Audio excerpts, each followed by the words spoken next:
दर्शन दो भगवान,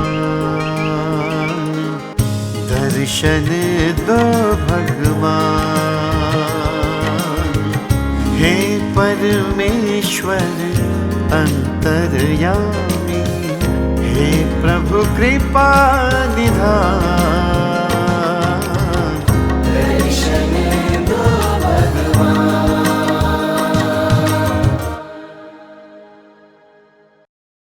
हमारी संस्कृति, हमारे संस्कार सदा रहें हमारे साथ। सब्सक्राइब करें तिलक। सर्वमंगलम मांगल्ये शिवे सर्वार्थ साधिके शरण्ये त्र्यंबके गौरी नारायणी नमस्तुते। दोस्तों, तिलक दर्शन की तीर्थ यात्रा की इस कड़ी में आपका स्वागत है। आज हम पहुंच गए हैं महाराष्ट्र के नासिक जिले के वनीगढ़ में स्थित शक्तिपीठ सप्तशृंगी माता के दर्शन करने के लिए। तो आइए चलते हैं।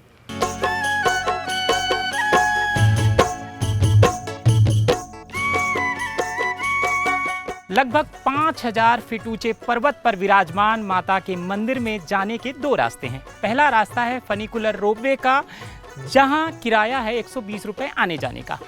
वहीं दूसरा रास्ता है सीढ़ियों का। सीढ़ियां लगभग 500 हैं। सीनियर सिटीजन के लिए रोपवे का जो किराया है वो 50% डिस्काउंट हो जाता है और वो हो जाता है 60 रुपये। माँ आदिशक्ति भगवती दुर्गा के शक्ति पीठों में से एक सप्तशृंगी शक्तिपीठ महाराष्ट्र के नासिक जिले में सह्याद्री पर्वतों की 7 चोटियों की गोद में बसा है। माँ भवानी का यह शक्तिपीठ आध्यात्मिक ऊर्जा का ऐसा शक्तिशाली स्थान है जो भक्तों को माँ भगवती के चरणों में ले जाकर भक्ति और रहस्य के सागर में डुबो देता है। यह मंदिर जो 4800 फीट की ऊंचाई पर 7 शिखरों के बीच विराजमान है, मां सप्तशृंगी के रूप में आदिशक्ति का स्वयंभू अवतार है।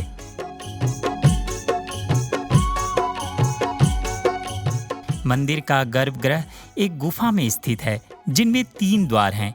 यहाँ मां सप्तशृंगी की लगभग 8 फीट से अधिक ऊंची स्वयंभू मूर्ति स्थापित है। जयति जयति जगत जननी, जयति जगत पालिके। सिंदूरी रंग में लिपटी माता की यह मूर्ति 18 भुजाओं से सुशोभित देवी की त्रिगुणात्मक शक्ति महाकाली, महालक्ष्मी और महासरस्वती का स्वरूप है। माँ जगदम्बा की 18 भुजाओं में विभिन्न देवताओं द्वारा प्रदान किए गए अस्त्र शस्त्र हैं। जैसा कि आप देख रहे हैं, माता की जो तस्वीर है बड़ी साफ सुथरी है। माता का चेहरा और उनके जो अष्टभुजा हैं और अस्त्र शस्त्र हैं वो सब नज़र आ रहे हैं। 3 साल पहले ऐसा नहीं था। 3 साल पहले सिंदूर की वजह से माता का चेहरा थोड़ा धूमिल हो गया था। 5-6 साल से पहले वो लगता था, रोज़ 1.25 किलो सिंदूर लगता था माता जी का। तो कुछ ब्राह्मण लोगों ने बोला है तो अभी वो थोड़ा सा है ना ढीला हो रहा है। तो कुछ पार्टे के लिए, मुझे पाव के लिए, हाथ का ऐसा तो थोड़ा अपन निकाल देंगे ऐसा वो बोलते थे। तो निकलते निकलते वो पूरा ही निकल गया। तो कम से कम 2000 किलो निकला है वो। तो अभी वो मंदिर का जो ट्रस्ट है उसमें सब रखा है। और बताया जाता है कि अब उस सिंदूर से एक यहाँ पे स्तंभ बनाया जाएगा, ट्रस्ट ने तय किया है, और वो सिंदूर उस स्तंभ में रखा जाएगा। माँ सप्तशृंगी के इस शक्तिपीठ की कई पौराणिक कथाएं प्रचलित हैं, जिनमें से पहली कथा देवी भागवत पुराण के अनुसार है। जब राक्षस महिषासुर ने देवताओं और मनुष्यों को त्रस्त कर दिया था, तब सभी देवताओं ने मिलकर आदिशक्ति की आराधना की। ब्रह्मा के कमंडल से प्रकट हुई माँ सप्तशृंगी, जिन्हें सभी देवताओं ने अपने शक्तिशाली शस्त्र प्रदान किए। इनमें भगवान शिव जी का त्रिशूल, महानारायण भगवान विष्णु का सुदर्शन चक्र, वरुण देव का शंख, अग्निदेव का दाहकत्व, वायुदेव का धनुष बाण, इंद्रदेव का वज्र, यमदेव का दंड और हिमालय देव का सिंह वाहन सम्मिलित है। माँ ने 7 शिखरों पर महिषासुर से युद्ध किया और उसका वध कर दिया। युद्ध के समय माँ के त्रिशूल के प्रहार से पहाड़ में एक छेद बन गया, जो आज भी दृश्यमान है।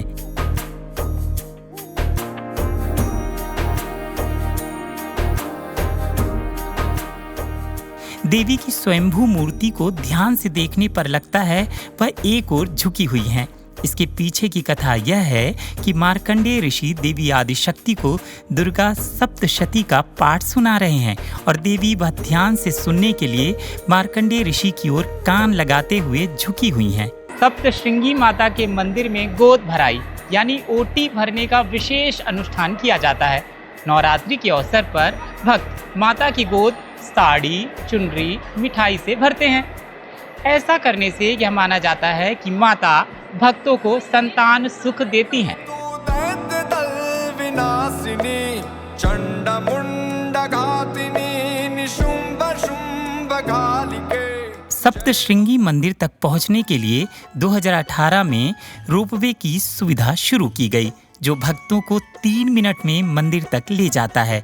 यह रोपवे 6 कोचों से युक्त है, जिसमें प्रत्येक कोच में 10 यात्री बैठ सकते हैं।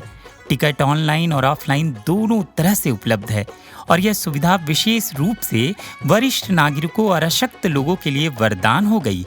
रोपवे कॉम्प्लेक्स में स्वच्छ शौचालय, पेयजल और अन्य सुविधाएं उपलब्ध हैं। मंदिर के तलहटी में बहुत ही सुंदर बाजार हैं, जहां भक्तों को पूजा सामग्री जैसे फूल, साड़ियाँ, नारियल, प्रसाद और विभिन्न प्रकार के देवी देवताओं की सुंदर मूर्तियाँ मिलती हैं। यहाँ की दुकानों में स्थानीय हस्तशिल्प और औषधीय जड़ी बूटियाँ भी बिकती हैं, जो सह्याद्री पर्वत श्रृंखला की प्राकृतिक संपदा का हिस्सा हैं। मंदिर के पास ही सप्तशृंग निवासिनी देवी ट्रस्ट द्वारा संचालित भक्त निवास और धर्मशालाएं हैं। इन धर्मशालाओं का किराया 200 से 1200 रुपए तक है। सप्तश्रृंगी शक्तिपीठ सह्याद्री पर्वत का यह क्षेत्र औषधीय पौधों और जड़ी बूटियों से समृद्ध है। आसपास के पर्वतों में मार्कंडेय पर्वत सबसे प्रमुख है, जो मार्कंडेय ऋषि के तपस्थल के रूप में प्रसिद्ध है। यहाँ के अन्य पवित्र स्थल जैसे सूर्य कुंड, काली कुंड और दत्तात्रेय कुंड हैं, जो इस स्थान की आध्यात्मिकता को बढ़ाते हैं। दिसंबर से फरवरी का समय यहाँ की यात्रा के लिए सबसे उपयुक्त है। इस समय तापमान 15 से 25 डिग्री सेल्सियस रहता है। जुलाई से सितंबर में भारी वर्षा के कारण भूस्खलन का खतरा रहता है, जबकि मार्च से जून में गर्मी अधिक होती है। सप्तश्रृंगी मंदिर पहुंचने के लिए निकटतम हवाई अड्डा नासिक हवाई अड्डा है, जो लगभग 70 किलोमीटर दूर है। हवाई अड्डे से टैक्सी या निजी वाहन किराए पर लेकर मंदिर तक आसानी से पहुंचा जा सकता है। यदि आप अंतर्राष्ट्रीय या दूरस्थ शहरों से यात्रा कर रहे हैं, तो मुंबई का छत्रपति शिवाजी महाराज अंतर्राष्ट्रीय हवाई अड्डा एक बेहतर विकल्प है, जो कि 200 किलोमीटर की दूरी पर है। मुंबई से नासिक तक ट्रेन या बस या निजी टैक्सी से यात्रा की जा सकती है। सप्तश्रृंगी शक्तिपीठ तक रेल मार्ग से पहुंचने के लिए निकटतम रेलवे स्टेशन नासिक रोड है। Nashik road railway station Nashik, Pune, Mumbai और छत्रपति संभाजीनगर जैसे शहरों से आसानी से जुड़ा हुआ है। यहाँ सड़क मार्ग के विभिन्न विकल्प हैं। सड़क मार्ग के लिए महाराष्ट्र राज्य परिवहन की बसें नियमित समय पर उपलब्ध हैं। साथ ही निजी वाहन अथवा टैक्सी से भी आसानी से पहुंचा जा सकता है। तो दोस्तों, ये थी माता सप्तश्रृंगी की अद्भुत यात्रा, जो आपके मन को पवित्र कर आत्मा में भक्ति का संचार करती है। माँ आदिशक्ति, जिन्होंने महिषासुर का संहार किया, आज भी अपने भक्तों की पुकार सुनती हैं। तो दोस्तों, आपको हमारा ये वीडियो अवश्य पसंद आया होगा, तो फिर देर किस बात की है? अपने परिवार के साथ बनाइए योजना और आइए माता के दरबार में। और हाँ, आपकी इस यात्रा के दौरान देश दुनिया से जुड़े किसी भी मंदिर की कोई भी जानकारी यदि आपको चाहिए, तो सीधा चले आइए हमारे चैनल तिलक पर। जय भवानी।